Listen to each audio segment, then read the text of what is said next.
ஜோதிட தகவல்ல நிறைய தகவல்களை உங்களிடம் பேசி வருகிறேன். இதுல ஜோதிடத்துல தோஷங்களை பற்றி உங்களிடம் சில தகவல்கள் கூற உள்ளேன். தோஷங்கள் பார்க்கின்ற பொழுது திருமண தோஷங்கள்ல நிறைய விஷயங்கள் இருக்கிறது. அதில் சில கருத்துக்களை உங்களிடம் பேச இருக்கிறேன். குறிப்பாக உங்களிடம் பார்க்கின்ற பொழுது தோஷங்கள் பார்க்கின்ற பொழுது கலத்திர தோஷம்னு சொல்லிட்டு மொட்டையா சொல்லிடுவாங்க. அடுத்து பார்த்தீங்கன்னா 7-2 கிரகம் இருந்தா தோஷம், 8-2 கிரகம் இருந்தா தோஷம் எல்லாம் போட்டு குழப்பிடுவாங்க.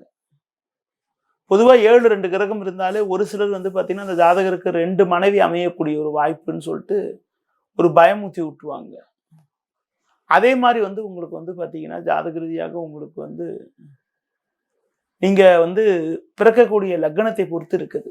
தோஷத்தை பார்க்கும் போது திருமண தோஷம் பார்க்கின்ற பொழுது உங்க ராசிக்கு உங்க லக்னத்துக்கு மிக மிக முக்கியமா பார்க்கணும். குறிப்பாக உங்கள் லக்னம் என்பது பார்த்தீங்கன்றால் உங்களுக்கு ஒரு மேஷ லக்னமா இருக்குன்னா 2ஆம் பாவம் 7ஆம் பாவம் இந்த 2 ஸ்தானத்தையும் பார்க்கணும். 2ல பாவகிரகம் இருக்கிறது, 7ல பாவகிரகம் இருக்கிறதுலாம் ஒரு கலத்திர தோஷம் என்று சொல்லப்படும். குறிப்பாக நவகிரகங்கள்ல உங்களுக்கு பார்த்தீங்கன்னா குரு, சுக்கிரன், வளர்பிறை சந்திரன், புதன் போன்ற கிரகங்கள் சுபகிரகமாக இருந்திருது. தேய்பிரின்னு சொல்லக்கூடிய காலங்கள்ல பிறக்கக்கூடியவங்களுக்கு அதாவது சந்திரன் தேய்பிரையா இருந்தா சந்திரன் பாவியாக காட்சியளிப்பார். பொதுவா நவகிரகங்கள்ல சனி, ராகு, கேது, சூரியன், செவ்வாய் போன்ற கிரகங்கள் பாவகிரகம் சொன்னா கூட சனி, ராகு, கேது மட்டும்தான் கடுமையான பாவி கிரகம். சூரியன், கேது அப்படி நம்ம பாவகிரகம் ஒதுக்கிற முடியாது என்றாங்க. அடுத்து குறிப்பாக பார்க்கின்ற பொழுது உங்களுக்கு தோஷம் பார்க்கின்ற போது உங்க ஜாதகத்துக்கு 2-7ல பாவகிரகம் இருக்கிறது கலத்திர தோஷமாகும். 2-7ல ஒருத்தருக்கு பாவகிரகம் இருந்தால் அது நம்ம கலத்திர தோஷம்னு சொல்லுவோம். அப்படிப்பட்ட அமைப்பு இருக்கிறவங்களுக்கு ஒரு திருமண வாழ்க்கை ரீதியாக ஒரு மகிழ்ச்சி குறைவு ஏற்படக்கூடிய ஒரு சூழ்நிலை உண்டாகும். குறிப்பாக நவகிரகங்கள்ல கொடிய பாவகிரகம்னு சொல்லக்கூடிய கிரகங்களான சனி, ராகு, கேது ஆகிய கிரகங்கள் உங்களுக்கு 2 அல்லது 7 இருந்தால் அதனை கலத்திர தோஷம் என்று சொல்லிவிடுவார்கள்.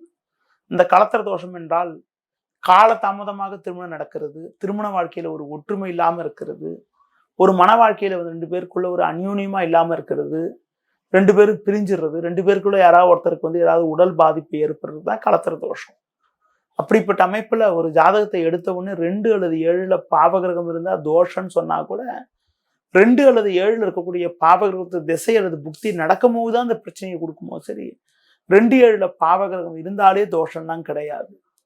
ஒரு பையனுக்கு 7ல ராகு இருக்குன்னா அந்த ராகு இருக்கக்கூடிய ஜாதகருக்கு கலத்திர தோஷம்னு சொல்லிட்டு ஒதுக்கி வச்சிட முடியாது.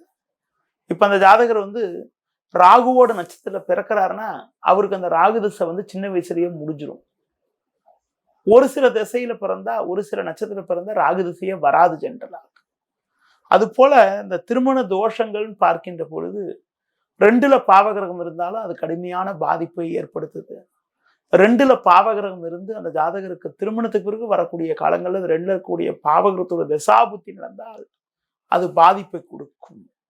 2ல சனி அல்லது ராகு இருந்து அந்த கிரகத்தோட திசை நடந்தா நீங்க பாத்தீங்கன்னா எந்த ஜாதகருக்கு இருக்கோ அந்த ஜாதகர் மனைவியோடு சேர்ந்து வாழக்கூடிய ஒரு அமைப்புகளை ஜாதக ரீதியாக ஏற்படுத்துவதில் சில இடையூறுகளை ஏற்படுத்தும். அதாவது 2ல பாவகிரகம் இருந்து அந்த பாவகிரகத்தின் திசை கல்யாணத்துக்கு பிறகு வரக்கூடிய காலங்கள்ல நடைபெற்றால் திருமண ஒற்றுமையில சில பாதிப்பை ஏற்படுத்தும்.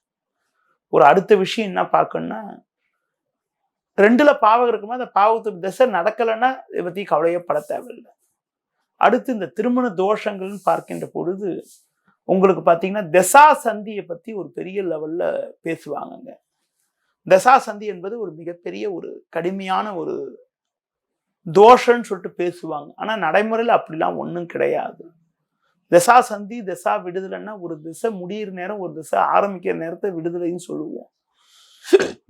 அடுத்து தசா சந்தினா 2 பேருக்கும் ஒரே திசை நடக்கிறது தசா சந்தின்னு சொல்லுவோம். ஒரு பெண்ணுக்கு குரு திசை நடக்குதுன்னா அதே மாதிரி அந்த குரு திசை ஆணுக்கும் நடந்தா அது திசா சந்தின்னு சொல்லுவோம். பழங்கால புத்தகத்துல திசா சந்தியை பற்றிய கருத்துகள் இருக்குது. ஆனா இன்னைக்கு இருக்கக்கூடிய கருத்துகள், இன்னைக்கு இருக்கக்கூடிய புத்தகங்கள்ல தசாசந்தியை பற்றிய ஒரு முக்கிய குறிப்புகள் கிடையாது. அடுத்து இன்னொரு விஷயம் என்னன்னா, நடைமுறையில பார்க்கின்ற பொழுது ஒருத்தருக்கு தசாசந்தி இருக்குது, 2 பேருக்கு தசாசந்தி இருக்குன்னா கெடுதி பாதிச்சிரும்னா உங்களுக்கு அப்படிலாம் ஒன்றும் நடைமுறையில கிடையாது. தசாசந்தியை பத்தி நீங்க கவலைப்படாம தைரியமா தசாசந்தி இருந்தாலும் உங்களுக்கு திருமணம் செய்யலாம்.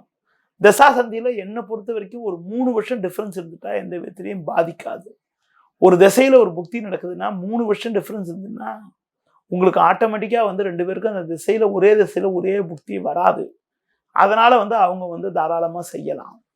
அந்த தசாசந்தி கெடுக்காதுன்னு சொன்னா கூட ஒரு என்ன அமைப்புல தசாசந்தின்றதுக்காக விளக்கத்தை சொன்னேன்.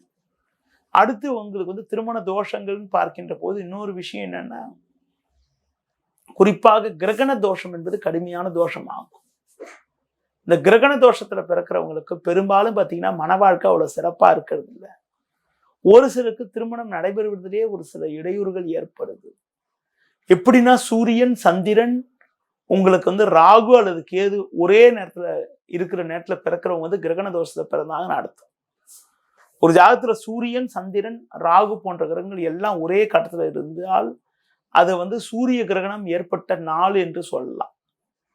அதே மாதிரி பாத்தீங்கன்னா உங்களுக்கு குறிப்பாக உங்களுக்கு மற்ற அமைப்புகளையும் பற்றி நம்ம பார்க்கின்ற பொழுது உங்களுக்கு இந்த கிரகண தோஷத்துல சூரியன் சந்திரன் ராகு அல்லது கேது ஒன்னா சேர்ந்தா கிரகண தோஷம்னு சொன்னேன்.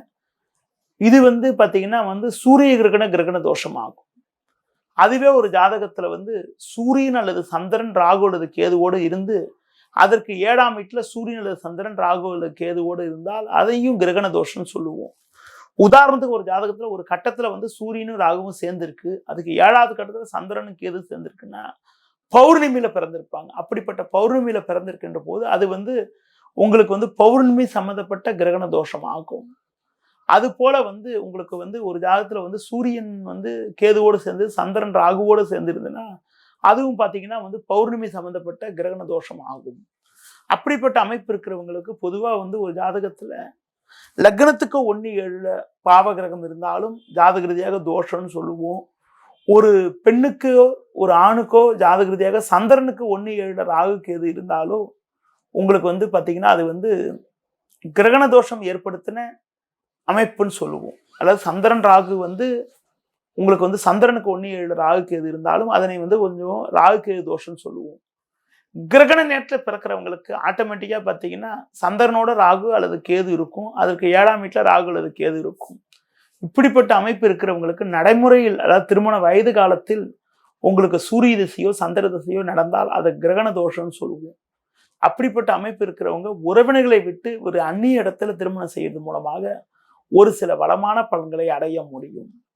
பொதுவாக இந்த கிரகண தோஷத்துல பிறந்தவங்க கிரகண தோஷத்து நாட்கள்ல இறை வழிபாடுகள் பண்றது, தெய்வீக காரியங்கள்ல ஈடுபடுறது, ஒரு மற்றவங்களுக்கு ஏதாவது ஒரு உதவிகள் பண்றது மூலமாக ஒரு சில வளமான பலன்களை அடையக்கூடிய ஒரு வாய்ப்புகள் உங்களுக்கு ஏற்படக்கூடிய ஒரு யோகமானது உண்டு.